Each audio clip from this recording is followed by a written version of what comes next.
तो कुछ ना कुछ कोई फॉर्म में क्या कन्वर्ट होती है, ठीक है ना, एनर्जी में लॉस नहीं होगी।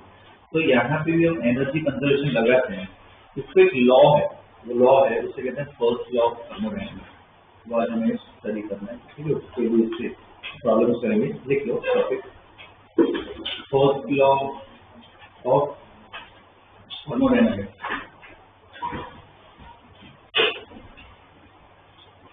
First law of thermodynamics.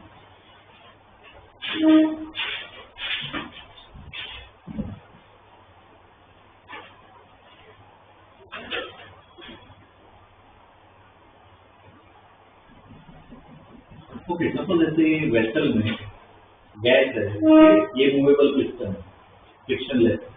अगर सपोज मैं यहाँ से हीट करूँ, हीट मतलब बेसिकली क्या, हम एनर्जी दे रहे हैं, तो इसको सपोज मैं हीट दे रहा हूँ, मान लो डेल्टा क्यू हीट दे रहे, तो इसमें पहले तो विजुअलाइज करके मुझे बताओ, मॉलिक्यूल्स का मोशन जो है वो रैंडम होता है, तो मोशन बढ़ेगा कम होगा उतना ही रहेगा, क्या है उनको क्या एनर्जी मिल रही है, तो उनका मोशन क्या होगा, बढ़ेगा। अब वो मोशन की वजह से ये पिस्टन नीचे जाएगा, ऊपर जाएगा, उधर ही रहेगा, क्या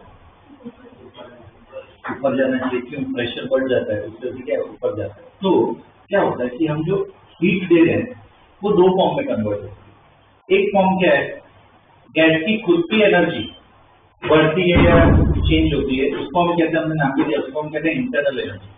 इसकी खुद की एनर्जी जो है गैस की, वो चेंज हो गई, उसे क्या कहते हैं, इंटरनल एनर्जी। और पिस्टन, ये गैस एक्सपांड हो रहा है, कंप्रेस हो रहा है, तो क्या मिलता है, एक्सपांड हो रहा है, और क्या होगा, क्या होगा, वर्क। तो एनर्जी कंजर्वेशन अप्लाई करें कि जो हम हीट दे रहे हैं वो ये दो में कन्वर्ट हो रही है, तो इक्वेशन लिखनी है, तो क्या लिख सकते हैं, डेल्टा क्यू किसमें जा रहा है, एक वर्क में जा रहा है और इंटरनल एनर्जी। ये जो इक्वेशन है उससे कहते हैं फर्स्ट लॉ ऑफ थर्मोडायनेमिक्स। जो तुम हीट दे रहे हो सिस्टम को, वो किसमें जाती है, एक वर्क में जाती है, और किसमें जाती है, चेंज इन इंटरनल एनर्जी। उसकी एनर्जी बढ़ सकती है या क्या हो सकती है, कम हो सकती है। कोर्स के क्वेश्चन अभी हम करेंगे, पर कॉम्पिटिटिव लेवल पे काफी सारे अलग अलग टाइप के क्वेश्चन आते हैं, ठीक है, तो वो भी हमें देखना है। और स्टेटमेंट लिखवा देता हूँ, बाद में देखते हैं। देखो, it is based on conservation of energy. It is based on conservation of energy.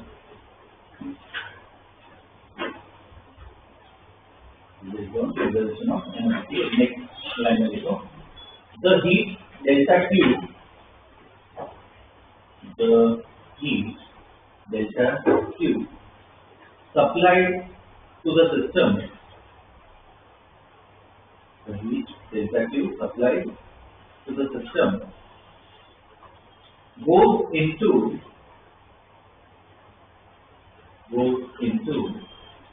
the change in internal energy delta U, the change in internal energy delta U, and the remaining part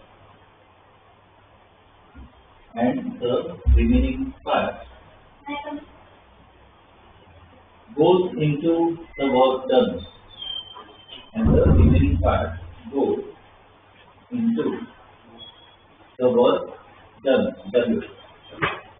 ठीक है, ये draw कर लो diagram, equation लिख लो।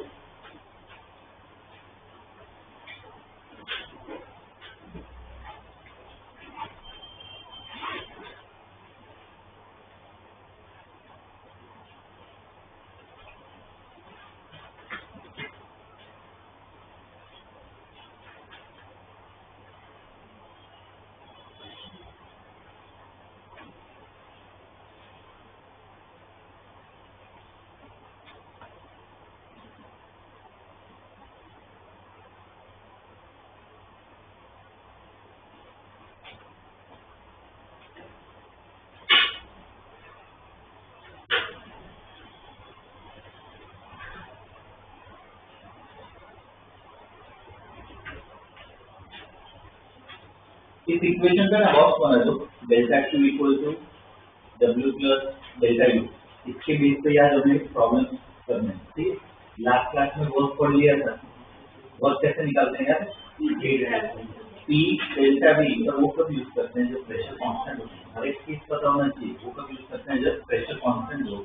अगर pressure variable हो तो क्या करना पड़ता है, इंटीग्रेशन करना पड़ता है।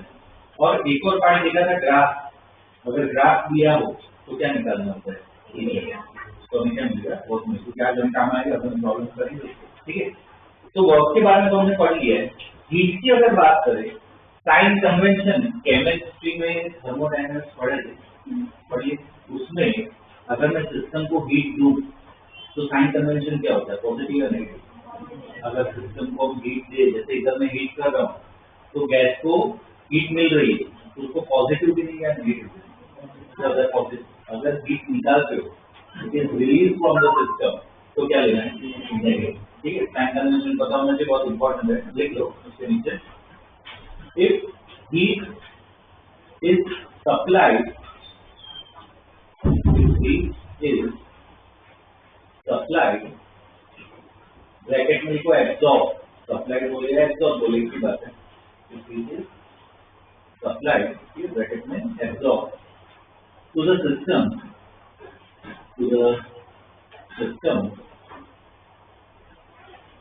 then delta Q equal to positive, then delta Q equal to positive, delta Q equal to positive। वैसे ही दूसरा सेकंड देखो, if heat is removed, if heat is removed, bracket में लिखो release, heat is removed, release from the system, then delta Q equal to negative, then delta Q equal to negative, ठीक है। अगर बाहर जा रही है तो इसे क्या लेना है, नेगेटिव लेना है, ठीक है। वर्क के बारे में पढ़ लिया, डेल्टा क्यू के बारे में लिख लिया। डेल्टा यू जो है वो क्या है, गैस की खुद की एनर्जी, उसको हम क्या कहते हैं, इंटरनल एनर्जी। इसके बारे में हम आगे के लेक्चर में बहुत डिटेल में स्टडी करेंगे। अभी के लिए प्रॉब्लम सॉल्विंग के लिए बता देता हूँ, इंटरनल एनर्जी मतलब क्या है कि शुरुआत में हम कहाँ पे, गैस कहाँ पे, फाइनली गैस कैसा हो रहा है, एक्सपांड हुआ है, कंप्रेस हुआ है, वही देखिए। तो जो इंटरनल एनर्जी है वो किस पे डिपेंड करता है, इनिशियल और फाइनल स्पीड। हमने काइनेमेटिक्स में पढ़ा था, डिस्टेंस और डिस्प्लेसमेंट में फर्क है। डिस्टेंस पाथ पे डिपेंड करता है कि नहीं करता।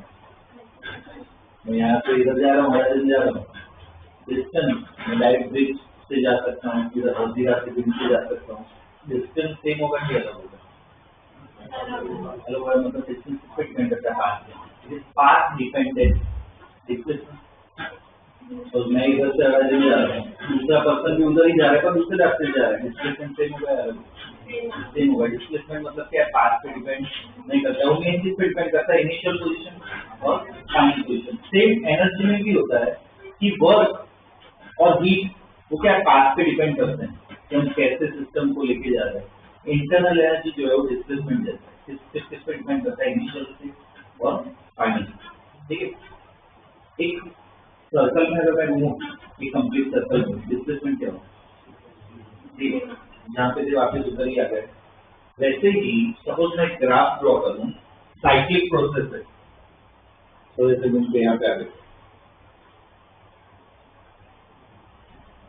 इसमें change in internal delta U क्या होगा, तो ध्यान से स्टार्ट कर रहा हूँ, घूम फिर के इधर ही आ रहा हूँ, डेल्टा यू क्या होगा, 0। पर डेल्टा क्यू और डब्ल्यू वो 0 नहीं, वो पाथ पे डिपेंड करता है, ठीक है। डेल्टा यू क्या होगा, 0 साइक्लिक, ठीक है। ये पॉइंट ध्यान रखना है, तो वो पॉइंट लिख लेते हैं, बाद में डायरेक्ट प्रॉब्लम आ जाएंगे। लिखो heat and work our path dependent, heat and work are path dependent, okay। next line लिखो, delta u is path independent. Delta Q is path independent. Okay, full stop. We go for a cyclic process. For a cyclic process, delta U equal to 0. For cyclic process, delta U equal to 0. Delta Q and W not equal to 0. Delta Q and W not equal to 0. ठीक है, ये point ध्यान में रखना है, problems में सामने। ठीक है, इसके बेस पे अलग अलग क्वेश्चन कर लेते हैं। ठीक, कुछ एनसीईआरटी के, कुछ कॉम्पिटिटिव लेवल पे वो क्वेश्चन लिखो। Find change in internal energy. Find change in internal energy during conversion of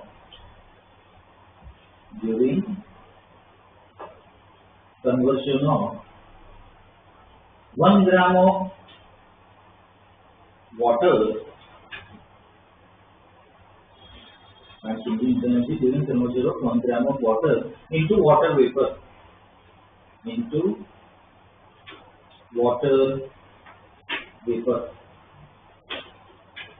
ठीक, और इसमें इंफॉर्मेशन दी है।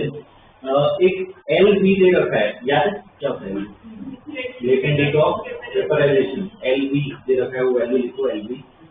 2256 जूल्स पर ग्राम, 2256 जूल पर ग्राम। ठीक है, और इसमें इंफॉर्मेशन दे रखी है, वो लिखो volume of 1 gram of water vapour, volume of 1 gram of water vapor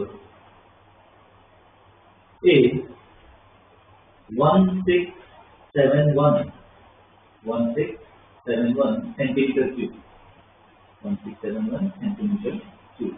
ठीक, इतना दे रखा है। ओके, अब देखो इसमें क्वेश्चन में तो विजुअलाइज करते हैं क्या 1 ग्राम पानी है, ठीक, उसको वेपर में कन्वर्ट कर रहे हैं। वेपर मतलब बेसिकली क्या है, गैस है। तो अगर वाटर वेपर में कन्वर्ट हो रहा है, वॉल्यूम बढ़ता है या कम होता है? एक बूंद पानी है, उसको हम वेपर में कन्वर्ट कर रहे हैं, वॉल्यूम क्या होता है? बढ़ता है। तो वॉल्यूम बढ़ रहा है मतलब क्या, गैस एक्सपांड हो रही है। अब इसमें मुझे क्या निकालना है, डेल्टा यू निकालना है। तो क्या क्या हमें पता होना चाहिए? डेल्टा क्यू पता होना चाहिए, और क्या पता होना चाहिए? डेल्टा क्यू कैसे निकाले? डेल्टा क्यू मतलब बेसिकली क्या, हीट। तो याद हो तो कैलोरीमेट्री में पढ़ा था हमने। अगर वाटर वेपर में कन्वर्ट हो रहा है, कौन सी हीट आती है? दो टाइप पढ़ी थी, सेंसिबल हीट और लेटेंट हीट। कौन सी आती है? Latent heat. तो क्या होता है उसका फॉर्मूला? एम एल, मास भी दे रखा है, एल भी दे रखा है। ठीक है, तो अगर डेल्टा क्यू निकालो, डेल्टा क्यू इक्वल टू क्या होगा? M L B. Delta Q equal to M L B. मुझे तो मास को ग्राम में दिया हुआ है, केजी में करोगे कि नहीं करोगे? क्यों नहीं करो?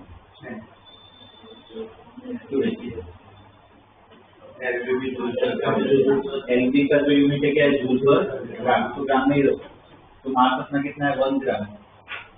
एम की जगह वर्ड डाल दिया, एलबी कितना है? 2256। तो डेल्टा क्यू क्या आ गया? 2256 जूल। प्लस या minus? Sign convention is very important. Plus या minus? Sign convention on the requirement.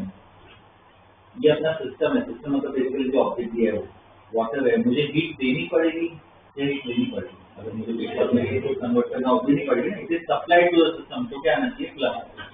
ठीक है, डेल्टा क्यू क्या होगा? प्लस 2256। और क्या निकालना है वो? अब वाटर वेपर में कन्वर्ट हो रहा है, तो pressure can be assume to be constant, 1 atm मान सकते हैं। वर्क कितनी? बोलो।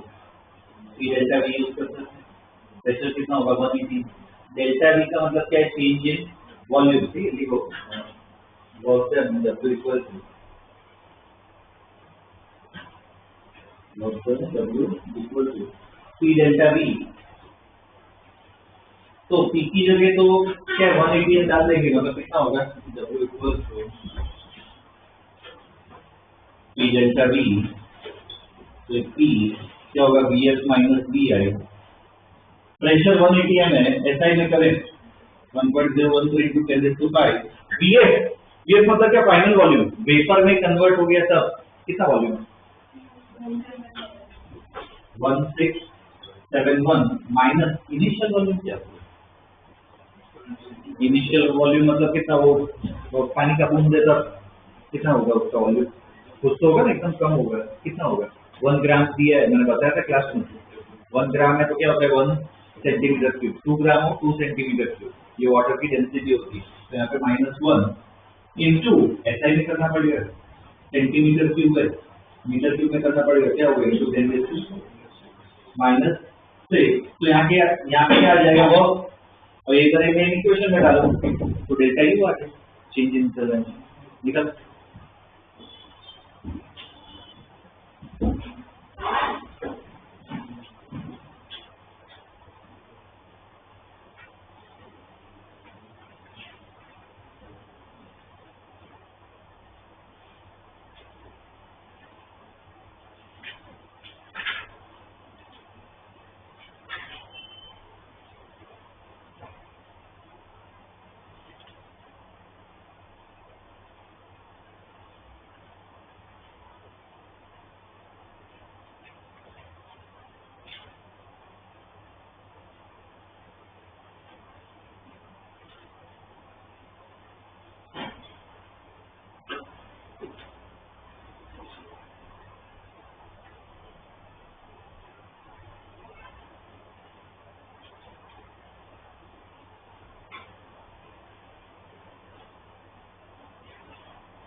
ये कितना आ रहा है वो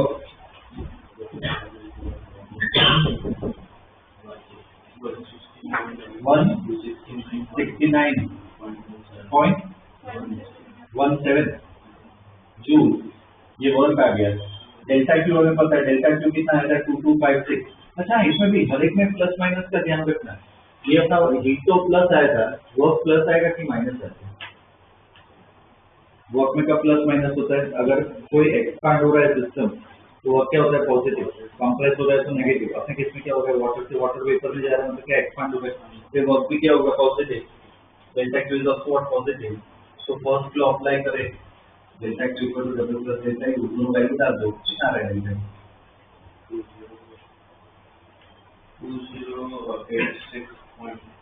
2086.82 जूल, क्या जाएगा डेल्टा, ठीक है, तो कैलकुलेशन दे देते हैं बोर्ड्स में स्कूल लेवल पर पूछ सकते हैं।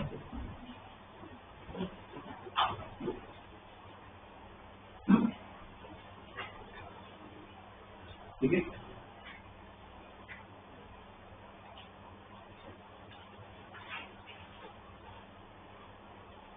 नेक्स्ट क्वेश्चन देखो,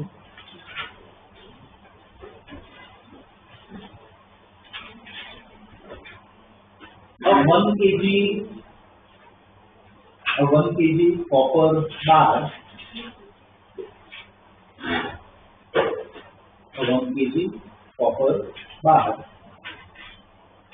is heated at atmospheric pressure, is heated at atmospheric pressure and its temperature changes from, is heated at atmospheric pressure and its temperature changes from 20 degrees Celsius to 50 degrees Celsius. 20 degrees Celsius to 50 degrees Celsius. ठीक है, full stop. Find change in its internal energy. Find change in its internal energy. Change in its internal energy. अब इसमें data दे रखा है, alpha की value दे रखी है, alpha equal to 7 into 10 raised to minus 3, 7 into 10 raised to minus 3 degree Celsius inverse, 7 into 10 raised to minus 6 degree Celsius inverse. ठीक है, रो दे रखा है density, rho equal to 8.92 into 10 raised to 3, 6.92 into 10 raised to 3 kg per meter cube. और ये specific ही वो S small S दे रखा है, वो लिखो small S equal to 387 joule per KG degree Celsius, joule per KG degree Celsius. ठीक है, ये दे रखा है. अब ये भी क्वेश्चन पहले जैसा ही है, बस थोड़ा चेंज किया, उसमें लिक्विड था, यहाँ पे सॉलिड है. कॉपर बार है, कॉपर बार को अगर हम गर्म करें तो कॉपर बार क्या होता है, एक्सपांड. मुझे डेल्टा यू निकालना है, चेंज इन एनर्जी, यहाँ से ही आएगा, सेम ही इक्वेशन है. क्या निकालना पड़ेगा, एक तो पहले डेल्टा क्यू और क्या निकालना पड़ेगा डब्ल्यू. डेल्टा क्यू यहाँ पे क्या होगा, कौन सी हीट होगी, उसमें कौन सी हीट थी, लेटेंट हीट की फेज चेंज हो रहा है, लिक्विड से गैस में कन्वर्ट हो रहा है, इधर कौन सी सेंसिबल, क्योंकि टेम्परेचर चेंज हो रहा है. सेंसिबल हीट की इक्वेशन क्या है, एम एस डेल्टा टी, सब वैल्यू दे रखी है, डेल्टा क्यू आ गया. वह कैसे निकालना, कॉपर बार फैल रहा है, एटमॉस्फेरिक प्रेशर है, प्रेशर कांस्टेंट है, तो डब्ल्यू कहां से आएगा, पी डेल्टा टी. पी दिया हुआ है, कौन सा है, एटमॉस्फेरिक प्रेशर. डेल्टा वी कैसे निकालें, अल्फा पता है, अल्फा जो दे रखा है क्या है, अल्फा किसके लिए होता है, वो थर्मल एक्सपांशन. याद हो तो उसकी equation delta V equal to क्या होता है, V gamma delta T. V क्या है, शुरुआत का वॉल्यूम है. अब वो तो मैं कुछ सोचना है कि वॉल्यूम कैसे निकालो, ठीक है, इतना डेटा दिया हुआ है, ये शुरुआत का वॉल्यूम है. गामा कैसे निकालें, गामा किसके होता है, 3 अल्फा, डेल्टा टी तो दिया हुआ है 20 से 50 होगा, ठीक है ना. वी कुछ सोचो कैसे निकालोगे, डेल्टा वी आ जाएगा, तो वर्क भी आ गया पी डेल्टा वी, तो उससे क्या आ जाएगा, डेल्टा यू आ जाएगा. तो थोड़ा कैलकुलेशन बेस्ड प्रॉब्लम है, तो स्कूल में ऐसे ही आएंगे. ठीक है, डेल्टा क्यू निकालो, डब्ल्यू निकालो, फर्स्ट लॉ से डेल्टा यू आ जाएगा.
देखो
ये डेल्टा वी मुझे तो वॉल्यूम कैसे निकालोगे?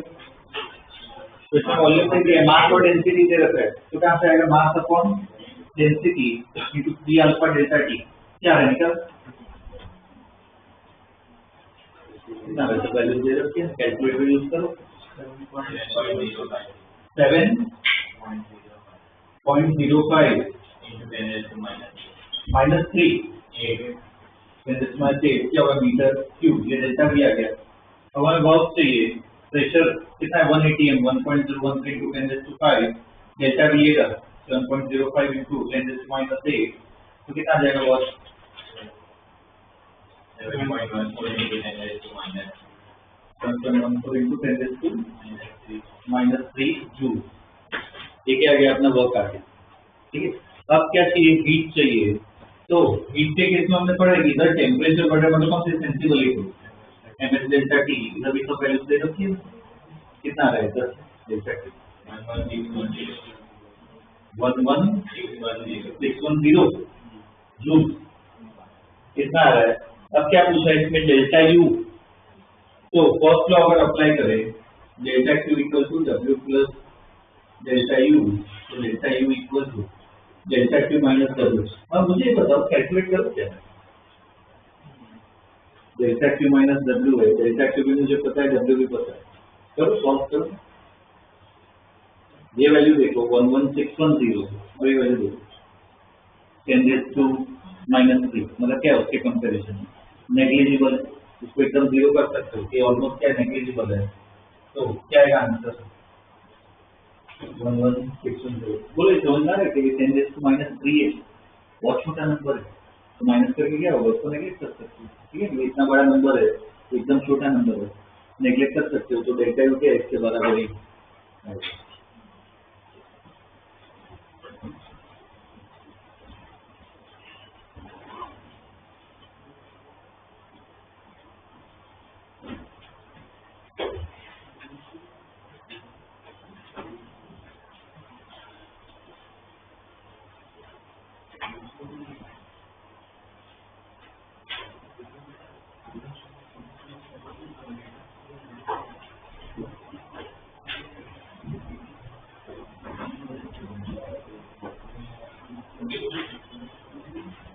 इसमें ग्राफिकल क्वेश्चंस भी आते हैं, वो भी पार्ट देख लेते हैं, ठीक है। तो ये क्या अपना फर्स्ट ब्लॉक कवर हो जाएगा। नेक्स्ट क्वेश्चन ड्रॉ करो।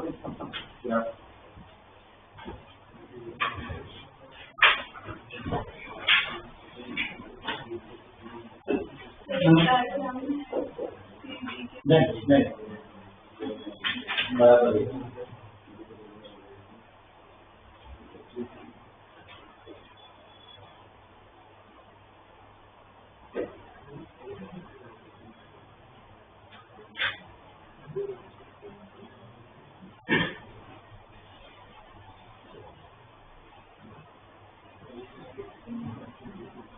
चलिए जो क्वेश्चन लिखो।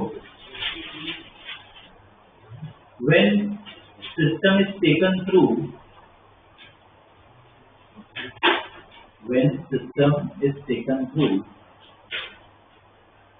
path A, B, C, when system is taken through path A, B, C, 80 joules of heat is absorbed, 80 joules of heat is absorbed, and 30 joules of work is done by it. And 30 joules of work is done by it.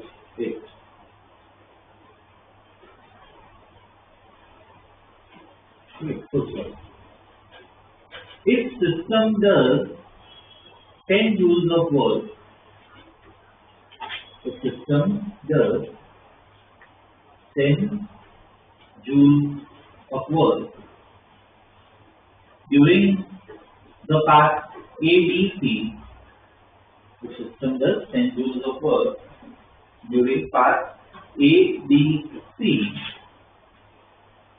Then find the heat flow during the process. Then find the heat flow. And find the heat flow during the process. अब देखो इसमें ये जो है ना board level पे भी मान सकते हो, ऐसे क्वेश्चन जा सकते हैं। तो कम्पिटिटिव में ना इसके क्वेश्चन ऐसे ग्राफ वाले क्वेश्चन बहुत ज्यादा आते हैं। क्या दिया हुआ पहला क्वेश्चन क्या करते साथ में करते हैं, बाद में दूसरा ऐसा अपने आप ट्राई करो।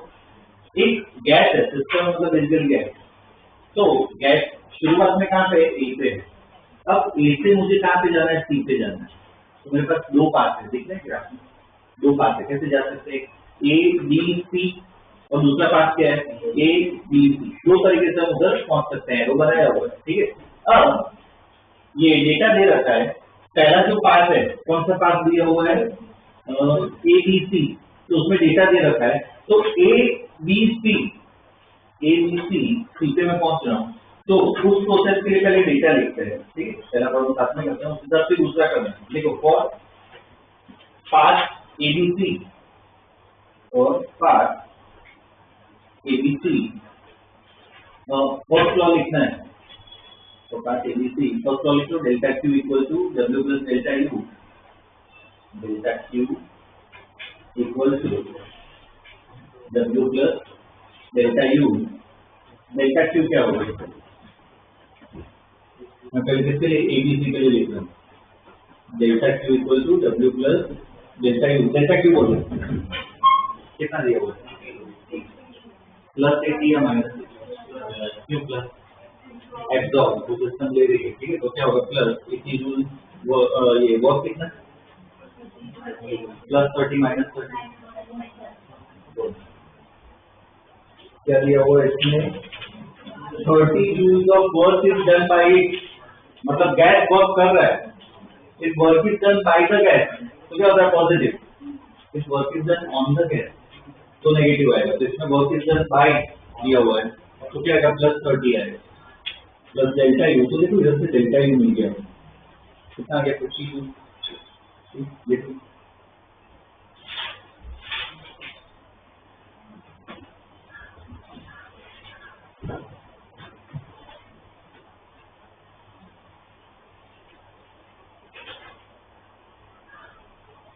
अब जैसे ये ए बी सी के लिए किया है, वैसे ही ए बी सी के लिए देखना है, ठीक है। आगे देखो for path A B C, for path और पाथ ए बी सी। तो उस पाथ के लिए सेम वापस फर्स्ट लॉ लगाओ, delta Q equal to W plus delta U. Delta Q कितना है? डेल्टा क्यू निकालना है ना, एक निकालनी है। डब्ल्यू को 10 जूल दिया हुआ ना, पर प्लस 10 या minus 10 joule of work. System does 10 joule of work. System work कर रहा है मतलब क्या होगा? Plus work is done by the gate, तो क्या होगा? ये प्लस 10 जूल। डेल्टा यू का क्या करें? डेल्टा क्यू मुझे निकालना है। चलो ये तो पता है, ये पता हो तो मेरा आंसर आ गया। कितना होगा? मतलब इसके जैसा ही होगा। क्यों क्यों से? अगर ये डालो अपना डेल्टा क्यू 60 आ गया। इस पे 5 पे डेल्टा यू अभी हमने डिस्कस किया कि देखो बेसिकली ध्यान देना, इससे जिसको क्लिक हो गया वेल एंड गुड। ये पॉइंट बता रहा हूँ, ये नेक्स्ट प्रॉब्लम्स में काम आएगा। देखो ए से मैं सी पहुंच रहा हूँ, अब मैं एबीसी से पहुंचू या एडीसी से पहुंचू, मैं यहाँ से यहाँ पहुंच रहा हूँ। डेल्टा यू क्या होगा? क्योंकि वो किस पे डिपेंड करता है? शुरुआत की पोजीशन और फाइनल पोजीशन। तो दोनों केस में डेल्टा यू क्या होगा? सेम होगा। डब्ल्यू डेल्टा क्यू वो दोनों अलग हो सकते हैं, पर डेल्टा यू क्या होगा? ठीक। तो यहाँ पे डेल्टा यू क्या 50 डाल सकते हो जो पहले वाले में। यहाँ पे एरो बना के लिखना कि डेल्टा यू इज सेम, लिखो एरो बना के delta U is same for both paths.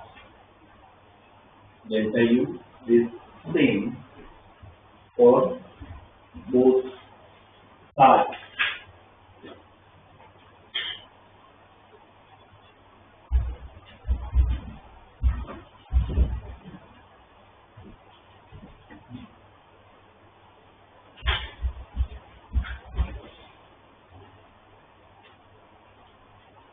जैसे ग्राफ वाले क्वेश्चन के पूछ सकते हैं, एक और ऐसा क्वेश्चन करते हैं।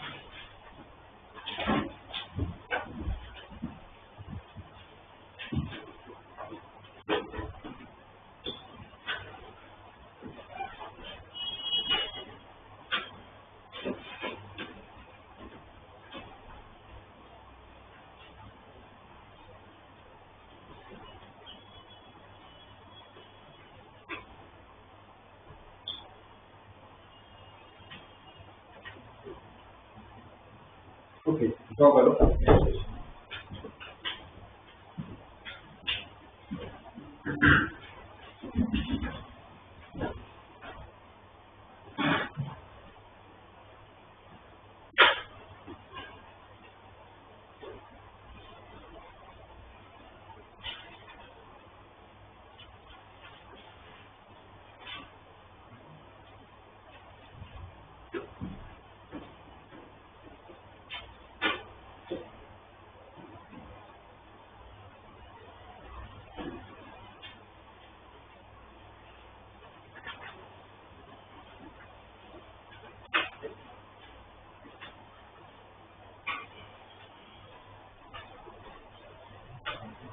चलिए ड्रॉ क्वेश्चन लिखो।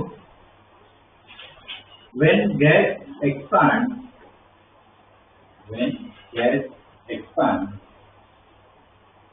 along AB, when gas expands along AB, 500 joules of work is done by it. 500 joules of work is done by it, and 250 joules heat is absorbed. 250 joules heat is absorbed. When gas expands along AC, when gas expands along AC, 700 joules of work is done by it. 700 joules of work is done by it, and 300 joules of heat is absorbed. and 300 joules of heat is absorbed. Full stop. अब दो part है इसमें. पहले part में लिखो how much heat the gas exchange, how much heat the gas exchange along BC, how much heat the gas exchange along BC. ठीक, ये पहला पार्ट. दूसरे पार्ट में लिखो when gas moves along here from when gas moves along A C when gas moves along CDA, when gas moves along CDA, 800 joules of work is done on A. 800 joules of work is done on A. Find heat exchange. Find heat exchange. ठीक है, इसमें question में थोड़ा मैंने change कर दिया है. मुझे बताओ इसमें ट्राई अपने आप ही करना. बस मुझे इतना बताओ, सपोज मैं पहले ए से सी पहुंचना है, तो मैं ए बी सी उस पाथ पे जा रहा हूँ. एक तरीका क्या है कि ए बी सी उस पाथ पे जा रहे हैं. दूसरा तरीका क्या है, इस पाथ पे हम जा रहे हैं, डायरेक्ट जा रहे हैं. ठीक है, ऐसे टाइप के प्रॉब्लम जो हमने लास्ट प्रॉब्लम किया उससे ग्राफ होना चाहिए. मैं इधर से जाऊँ या इधर से जाऊँ, क्या सेम रहेगा. डेल्टा यू दोनों में क्या रहेगा, क्यू डब्ल्यू वाला हो सकता है, पर डेल्टा यू क्या रहेगा, बस उसका नॉलेज. ठीक है, तो ट्राई करो.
करना है तो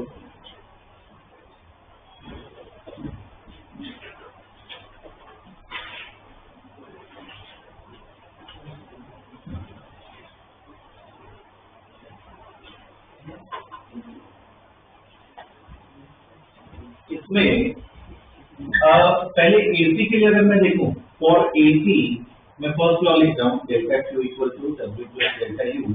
डेल्टा क्यू दिया हुआ है क्या एसी पास के लिए? एसी डायरेक्ट जा रहे हैं, कितना दिया हुआ है? तो प्लस या माइनस? एब्जॉर्ब हो रहा है 300 दिया हुआ है, वर्क प्लस या minus? Plus 700 plus delta U, तो इससे डेल्टा यू आ गया -400 जूल। अब अगर मैं पास एबीसी को पकड़ूं तो उसमें ये सेम इक्वेशन में लगा रहा हूं, तो देखो उसमें डेटा देखते हैं पहले तो। Delta Q I think AB का दिया हुआ है, और कितना पूछा है पहले बात? बीसी का पूछा है। अब देखो एबीसी इस प्रोसेस में मैं जा रहा हूँ, तो इधर भी हीट है, यहाँ पे भी हीट है, तो डेल्टा क्यू को मैं क्या लिख सकता हूँ कि मैं हीट एबी में भी दे रहा हूँ प्लस किसमें दे रहा हूँ, बीसी में भी दे रहा हूँ, जिसके बराबर वर्क एबी में भी होगा बीसी में भी होगा। डेल्टा यू का क्या, वो क्या रहेगा? वो सेम है, यहाँ पे -400। अब ये क्वेश्चन देते हैं, एबी का हीट दिया हुआ है क्या? कितना दिया हुआ? कितना? ये 250, इसमें मुझे निकालना है बीसी में। वर्क दिया हुआ है क्या एबी का? 500। बीसी का? बीसी का वर्क नहीं दिया हुआ, ग्राफ पेपर पर ध्यान। बीसी कौन सा प्रोसेस?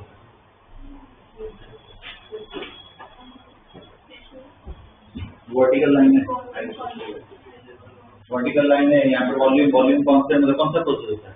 आइसोकोरिक प्रोसेस में लास्ट क्लास में देखा था ना, आइसोकोरिक प्रोसेस में वर्क क्या होता है? जीरो, कोई वर्क नहीं होता है। डेल्टा वी क्या होता है? जीरो। तो ये पार्ट क्या हो जाएगा? जीरो, और ये -400 कर दो सब, इधर से बीसी पार्ट की हीट आ गई।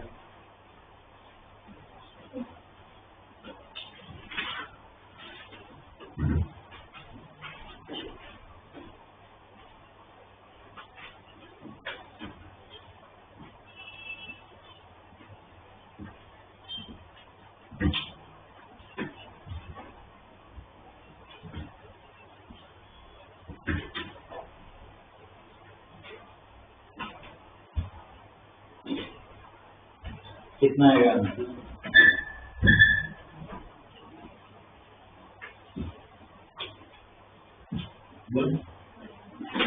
-150 जूल,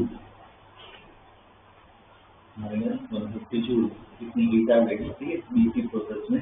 अब दूसरे पार्ट में, दूसरा पार्ट जो है उसमें कौन से प्रोसेस की बात की है? ये सीडीए की बात की है, ठीक है। तो अगर मैं इसमें पहला जो पार्ट किया हमने, उसमें क्या कर रहे हैं? ए से सी जा रहा है। अगर ये मैं पास देखूं तो सी से ए जा रहा है, उल्टा जा रहा है वापस। तो अगर मैं इस प्रोसेस के लिए देखूं और सी डी ए, मैं सी से वापस ए पे पहुंच रहा हूँ, फर्स्ट लॉ लगाएंगे। अब इसमें देखो सेम क्वेश्चन के हिसाब से क्या क्या डेटा दे रखा है, बोलो हीट के बारे में क्या दे रखा है? क्या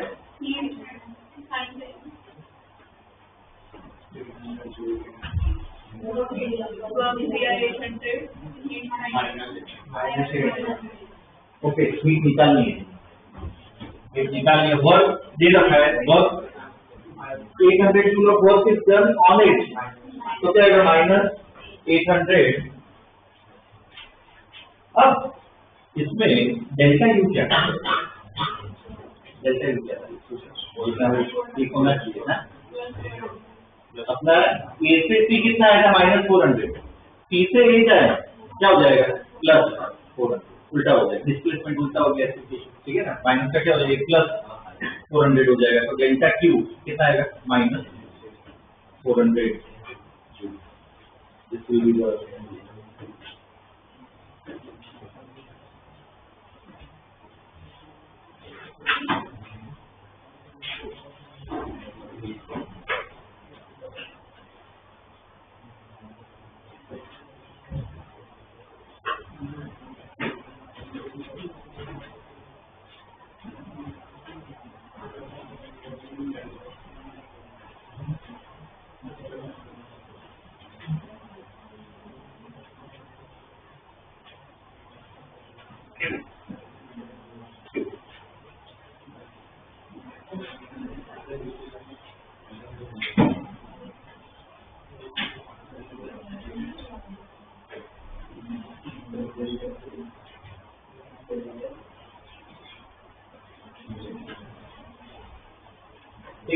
बेसिकली क्वेश्चन ग्राफ में आइडेंटिफाई करना सीखना चाहिए। मीन क्या डेल्टा यू का बस क्लिक करो, डेल्टा क्या है वो इनिशियल और फाइनल पोजीशन पे डिपेंड करता है, ठीक है। और क्या लगाना है फर्स्ट ग्राफ, ठीक है। नेक्स्ट क्वेश्चन ये ग्राफ ड्रॉ करो first colour.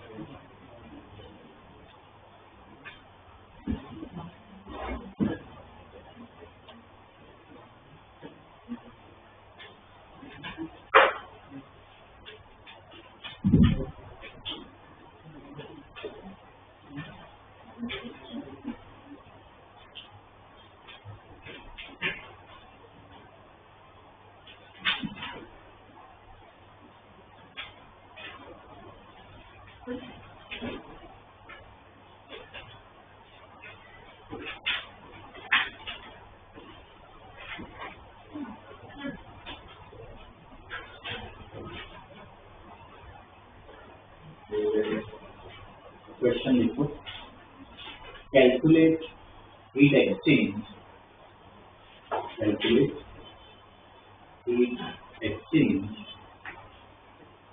during the cycle process, calculate the heat exchange during the cycle process.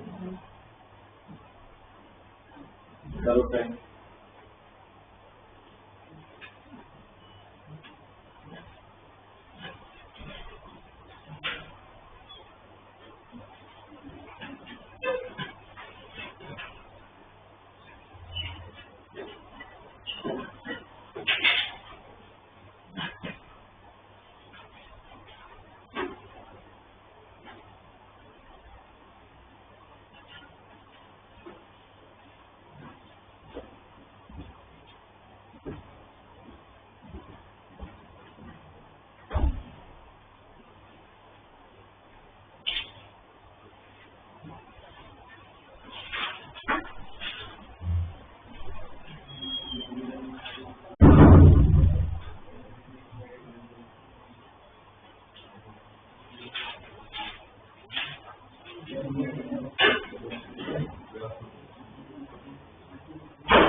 Cyclic process है, हीट का मुझे फर्स्ट लॉ अप्लाई करना ही है, फर्स्ट लॉ तो लगेगा ही, हीट और वो सब दिया उसको।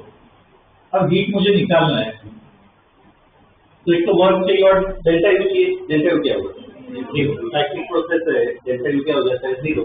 मतलब क्या निकालना है, तुम्हें सिर्फ वर्क निकालना है। वर्क कैसे निकालना है, एरिया से या तो सर्कल का कैसे एरिया निकालना, 2 डायमीटर लेना है, तो इसका कितना होगा पाई बाई 4।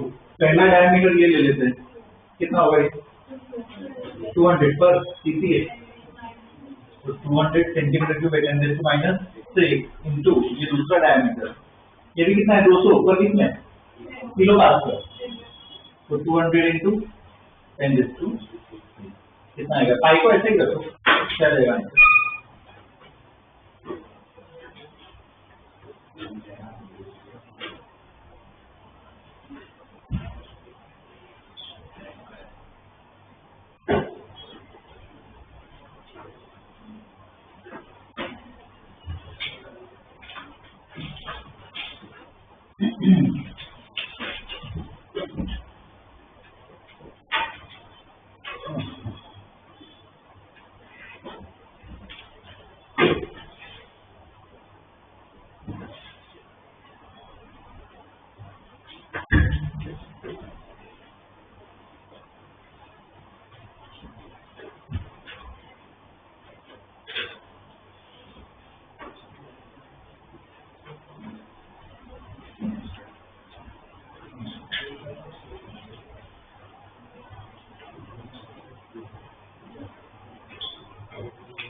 ओके।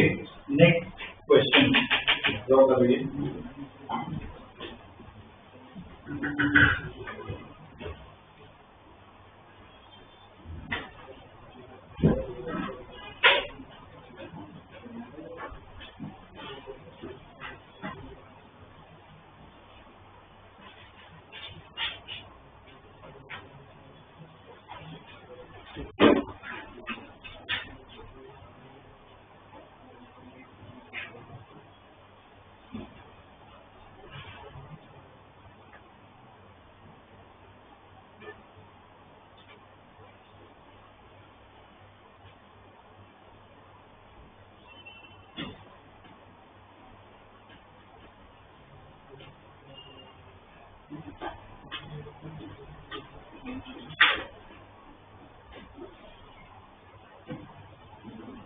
Question लिखो, if no heat is exchanged, if no heat is exchanged in the process AB, if no heat is exchanged in the process AB, then find change in internal energy. Then find change in internal energy. Then find change in internal energy. ठीक, इसमें option दे रहा हूं मैं। पहला option लिखो 6 joule, ठीक, पहला option है 6 जूल। दूसरा लिखो 0, तीसरा है -4.5 जूल और लास्ट है +4.5 जूल। करेक्ट है।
इसमें इस प्रोसेस की बात करें, इससे भी जा रहे हैं, फर्स्ट लॉ अप्लाई कर रहे हैं, delta Q equal to W plus delta you.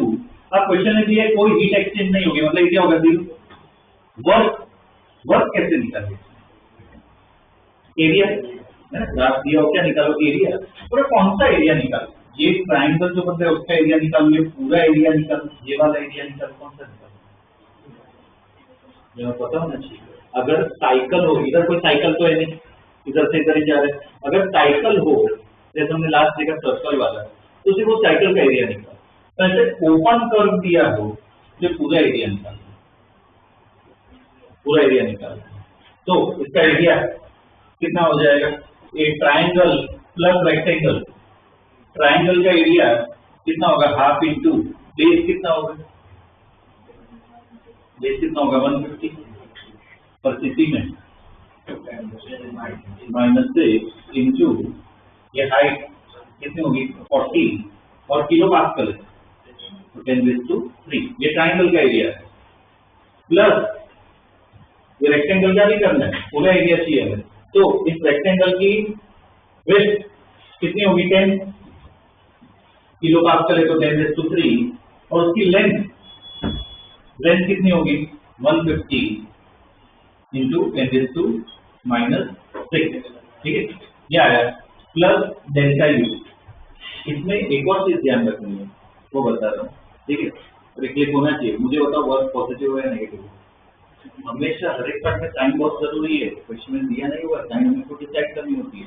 Work बताओ पॉजिटिव है या नेगेटिव, क्यों नेगेटिव, इस तरफ जा रहे हैं वॉल्यूम बढ़ रहा है कम हो रहा है, अगर इस तरफ जाओ प्रेशर बढ़ रहा है, वॉल्यूम क्या हो रहा है, कम हो रहा है। वॉल्यूम कम हो तो गैस कंप्रेस हो रही है, तो उसमें वर्क नेगेटिव, तो ये पूरा है माइनस करना पड़ेगा, ये वाला भी माइनस, ये भी माइनस, दोनों को माइनस करना पड़ेगा, ठीक है। चलो कैलकुलेट क्या आगे डेल्टा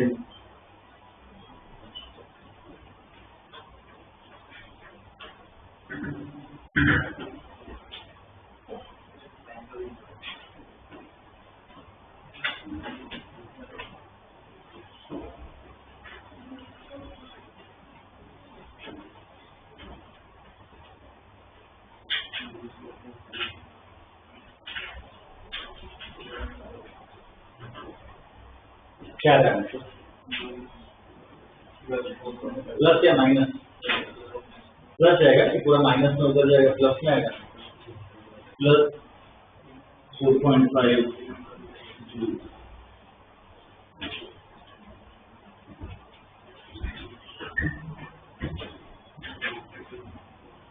ठीक है, डेल्टा यू क्या आएगा? पॉजिटिव आएगा। ठीक है ना, sign convention is very important.